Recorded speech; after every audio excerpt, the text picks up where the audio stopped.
जोहार साथियों, बहुत दिनों के इंतजार के बाद 14 से 25 आ गया। इन 11 वर्षों के बाद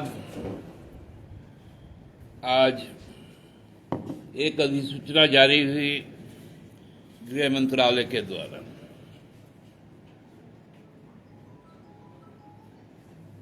कि जम्मू कश्मीर, लद्दाख, हिमाचल प्रदेश और उत्तराखंड में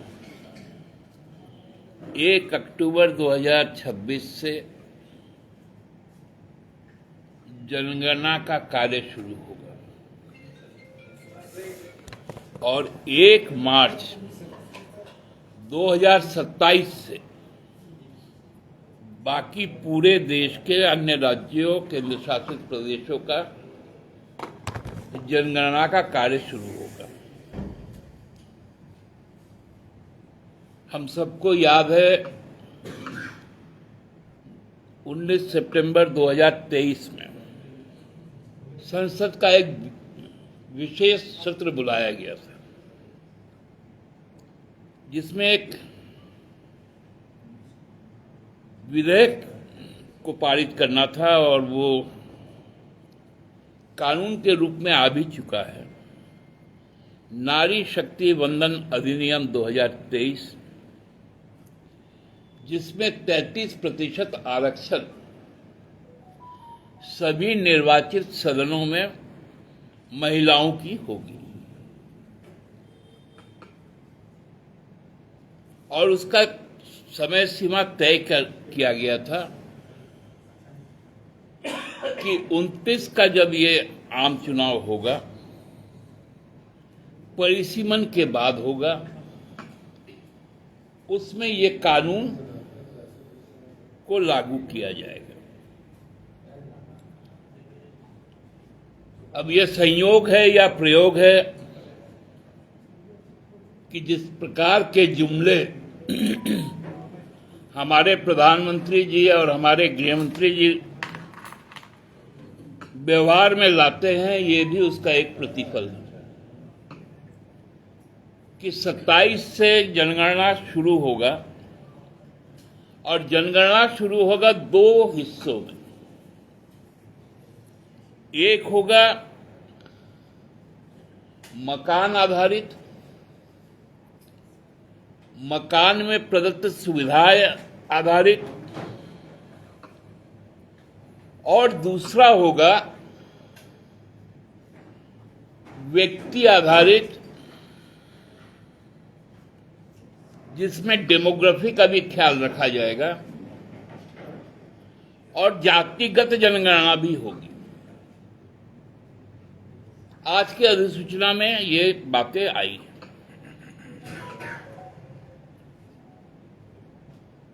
और ये संपूर्ण डिजिटल होगा।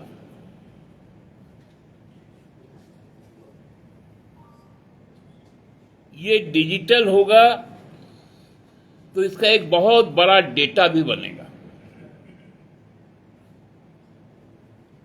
और उसको भारत सरकार एनपीआर में दर्ज करेगी। नेशनल जो citizen national population register NPR कहते हैं, उसमें दर्ज करेगी। ये अधिसूचना ही बड़ा भ्रामक तौर पे सामने आया।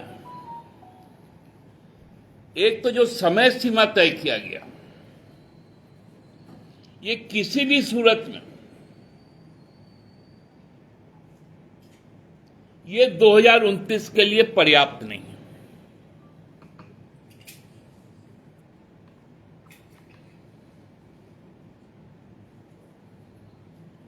क्योंकि चुनाव का 29 का चुनाव का कार्यक्रम 29 के जनवरी महीने तक आ जाएंगे।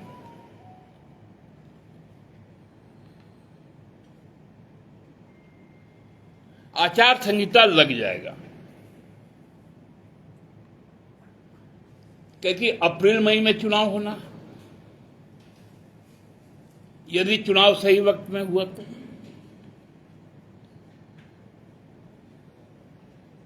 मतलब 1 मार्च 27 से 31 दिसंबर 28 के बीच में जनगणना का कार्य भी पूरा हो जाएगा, परिसीमन भी पूरा हो जाएगा। मतलब नारी शक्ति वंदन अधिनियम अगले 5 सालों के लिए फिर से टाल दिया गया। जैसे 2 करोड़ युवाओं को नौकरी हर साल मिलता था ना 2014 से 2025 तक, ये केवल और केवल पूरे नारी शक्ति को प्रलोभन दिखाकर, मतलब हम लोग जिसको कहते हैं कि न्योता भेजकर थाली हटा लेना। एक बार इनके साथ भी हुआ था, नीतीश कुमार जी ने किया था जब भाजपा का राष्ट्रीय अधिवेशन हो रहा था बिहार में। तो प्रधानमंत्री महोदय गुजरात के मुख्यमंत्री थे, आमंत्रित थे पूरी भाजपा। नीतीश जी ने आमंत्रण दिया था दोपहर के खाने के लिए। जैसे मालूम चला मोदी जी भी आएंगे तो उन्होंने पत्तल ही हटा दिया था। ये भी वैसा ही एक प्रयोग है जो एक संयोग के तौर पे सामने आया। दूसरा कि जनगणना के जो फॉर्मेट है,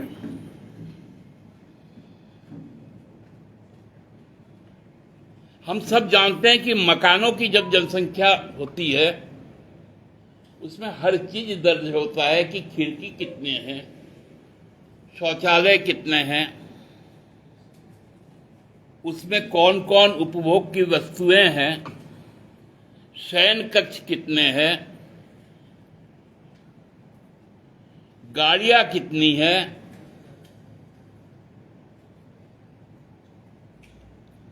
और जब पॉपुलेशन का होता है तो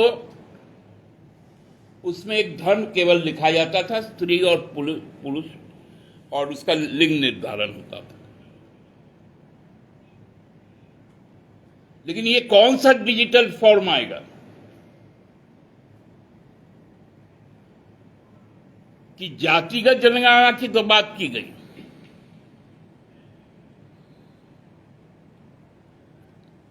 ये एक बड़ी खेल की ओर इशारा करता है। ये एनपीआर एक बड़ा घालमेल का एक दस्तावेज तैयार होने जा रहा है, जिसमें पूरी तरह से भारत के एक विशेष वर्ग विशेष को, धर्म विशेष को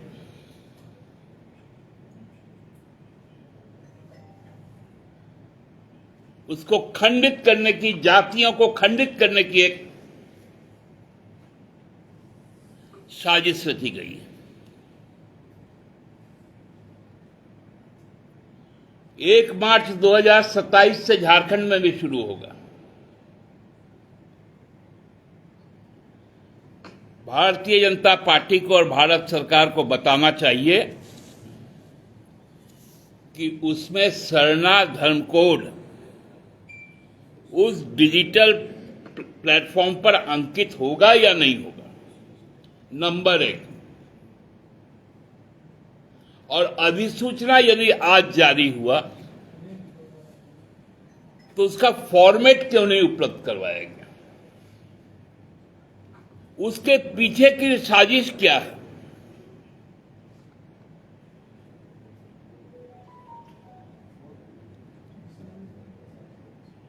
क्या पैसे किनको भेजेंगे मेरे घर?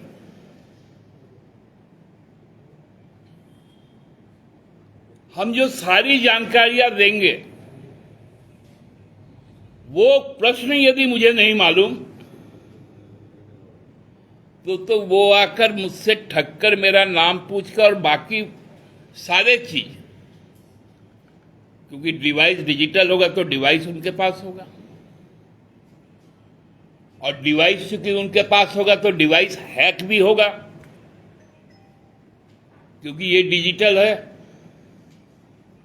इसका एक्सेस इंटरनेट होगा, और इंटरनेट जहां पर जुड़ जाता है वहां पर हैक होना ही है। आज तक कोई टेक्नोलॉजी नहीं आया जो इंटरनेट को हैकिंग से रोक पाया,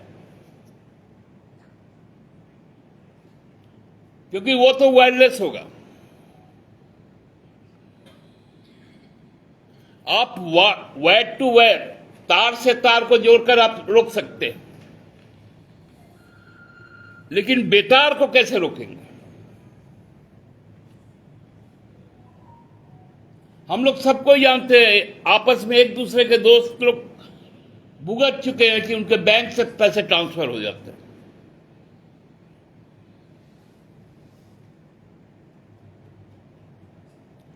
ये सरकारी तौर पर पॉपुलेशन का भी हैकिंग करने का एक साजिश किया जा रहा है। ये पॉपुलेशन हैकिंग का एक योजना है।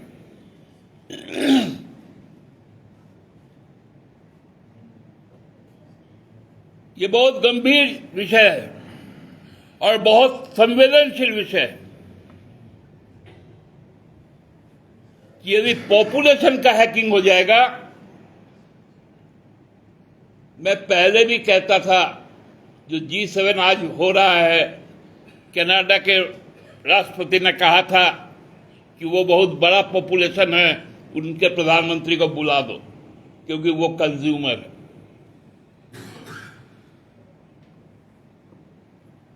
ये बड़ा खतरा आज दिख रहा है,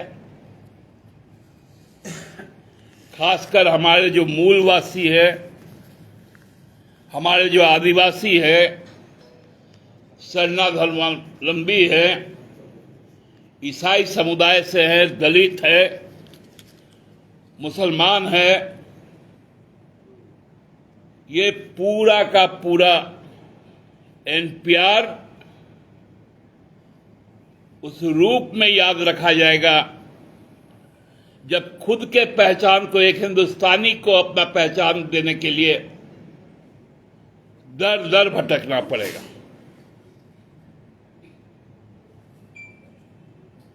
इसी पे आज मेरा वक्तव्य आप लोगों को देना था। धन्यवाद। कोई यदि आपके प्रश्न है तो। रातू रोड फ्लाईओवर का मांग जो है वो रातू रोड फ्लाईओवर का नाम बदलने की बात की जा रही है कि प्रमोद बिहारी महतो के नाम पे वो फ्लाईओवर का नाम आप लोग ये मांग कर रहे हैं? देखिए, जहां तक मुझे मालूम है कि राजेश कच्छप जी माननीय विधायक हैं खिजड़ी के, उन्होंने गुरुजी के सम्मान में इस बात को रखा था कि गुरुजी के नाम पर, और हम लोगों की भी ये इच्छा है कि गुरुजी प्रतीक पुरुष है झारखंड के, और ये वो फ्लाईओवर है जो हमको लगता है कि पूरब से पश्चिम को जोड़ता है। तो सरकार और भारत सरकार, राज्य सरकार और भारत सरकार, क्योंकि ये एलिवेटेड रोड NHAI का है, हम लोगों की भी ख्वाहिश है, पार्टी की इच्छा है कि इस एलिवेटेड रोड का नाम गुरुजी के सम्मान के साथ रहना चाहिए। बाकी निर्णय सरकारी स्तर पर होना है। सरकार जो फैसला लेगी पार्टी उसको मानेगी। बाबूलाल ने ट्वीट किया है, उन्होंने कहा है कि मुख्यमंत्री ने डीजीपी का सैलरी रोक दिया है, लेकिन ट्रांसफर पोस्टिंग जो है वो पैसे लेकर लगातार करते हुए रहे हैं, और कुछ IPS ऑफिसर को वो पोस्टिंग भी किया, हालांकि उसको रोक लगी है। तो बाबूलाल जी को कितना पैसा का हिस्सा चाहिए? कहां से उनको उलझुल चीज मालूम चल जाता है कि IPS के और IAS के ट्रांसफर में पैसे लिए जाते हैं? बाबूलाल जी सीएम थे उस समय लेते थे क्या? क्योंकि उनको तो अनुभव है। तो हिसाब किताब क्या था हम लोग को बता दें से हम लोग हेमंत बाबू को बता देंगे कि बाबूलाल जी इतना लेते थे, उससे अब डीए बढ़ के इतना प्रतिशत हो गया, तो उनके समय का रुपया भी बढ़ गया होगा और उसमें हिस्सेदारी क्या देना पड़ता था, सारा कुछ हम लोग बता देंगे। और बाबूलाल जी का जो कट मनी होगा वो बाबूलाल जी को पूरे आदर सम्मान के साथ फूल बेलपत्ता चढ़ा के उनको पहुंचा देंगे। संवैधानिकता पे सवाल उठा रहे हो कि 30 अप्रैल को उनका कार्यकाल समाप्त हो गया है, लेकिन तो अदालत काहे नहीं जाते रे बाप? हम ही लोग से खाली सवाल पूछते हैं। हम उनसे पूछते हैं कि उनका कार्यकाल कब खत्म हो गया प्रदेश अध्यक्ष पद से? वो तो 2 साल के न थे, कायदा बिठा था। नड्डा जी कैसा बैठा था? मैंने सुई बोलेगा चलने को तुझ में छेद है। ये संवैधानिक व्यवस्था में नहीं है। अरे बाबा, उनको संविधान मालूम हो तब ना संविधान में बात करें। संविधान में यदि बाबूलाल जी को यकीन होता तो संवैधानिक संस्था में जाके बात करते। ये आपके पत्रकार महोदय से थोड़ी पूछवाते हमसे। लेकिन हाईकोर्ट में भी सुनवाई हुई है दादा इसी मामले में। तो हाईकोर्ट अपने उत्तर में क्या दिया? राज्य सरकार जवाब देगी सरकार। दादा, ये जो आप जाति जनगणना वाली बात बोले, आप लोगों ने भी एक प्रस्ताव कैबिनेट से पास किया था, तो आप क्या सिर्फ ये डिजिटल डेटा लेंगे उसको लेकर विरोध कर रहे हैं या फिर? नहीं, हमने जो कहा था वो फॉर्मेट अभी तक आया ही नहीं। इन्होंने आज के जो अधिसूचना है उस पर आधारित है। अब यदि फॉर्मेट आएगा, क्या आएगा? देखिए, दिक्कत क्या होता है, ये सब टेक्निकल चीजें। जो डिजिटल सर्वे करने जो भी सर्वेयर आएगा, डिवाइस उसके पास रहेगा, प्रश्न उनके पास रहेंगे, उत्तर केवल मुझे देना है। यदि केवल मुझसे मेरा नाम पूछकर चले जाएंगे तो मैं जानूंगा कैसे कि मेरा और क्या क्या दर्ज हुआ? तो ये व्यवहारिकता है कि हमसे बता दें मेरा सर्वे में कि मैं ये सवाल करूंगा, ये मैंडेटरी है जवाब देने के लिए। और मैं जब उसको जवाब दे दूंगा, वो डिजिटल जो आपका दर्ज करेंगे उसका सत्यापन तो हमसे करवाएंगे कि नहीं करवाएंगे? क्योंकि इसके पहले जनसंख्या फॉर्म के द्वारा होता था जिसमें हस्ताक्षर करना पड़ता था परिवार के मुखिया का। लेकिन इसमें क्या है, डिजिटली आपका आधार को जोड़ देगा। अब आपका जब आधार को जोड़ देगा तो वही क्या आपका सत्यापन हो जाएगा, क्योंकि आधार में भी कई सारी त्रुटियां हैं।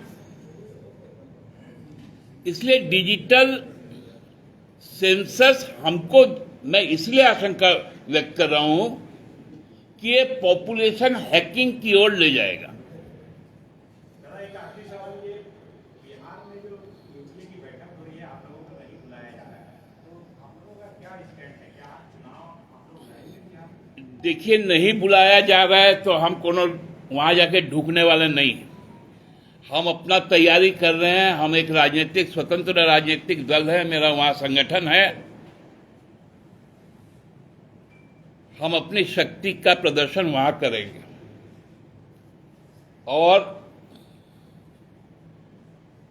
यदि उनको एकोमोडेट करना है तो करें। लेकिन राजद को ये बात और कांग्रेस को ये बात हम लोग बता देना चाहते हैं कि उनको ससम्मान हम लोग अपने साथ रखे हैं। राजद को ये भी याद रखना चाहिए कि जब एक ही विधायक जीत कर आया था वो पूरे टर्म मंत्री रहा, क्योंकि हम 7 चुनाव लड़े थे। ये गठबंधन धर्म अब राजद को बिहार में दिखाना चाहिए। दादा, आरजेडी की ओर से कहा जा रहा है कि अगर जेएमएम चाहे तो पूरे सीटों पे अपने स्वतंत्र उम्मीदवार तो उतार। तो उसके बोलने पे हम उतारेंगे कि नहीं उतारेंगे वो डिसाइड करेगा। अब राजद डिसाइड करेगा जेएमएम क्या करेगा। दादा सवाल ये नहीं है, अगर ऐसा नहीं होता है तब कुछ संबंधों में खटास आए कि बाहर वो राजद को कीजिएगा तो हम लोग चुनाव लड़ेंगे उपेंद्र जी, आप निश्चिंत रहिए। सवाल का जवाब दिए नहीं दादा आपने।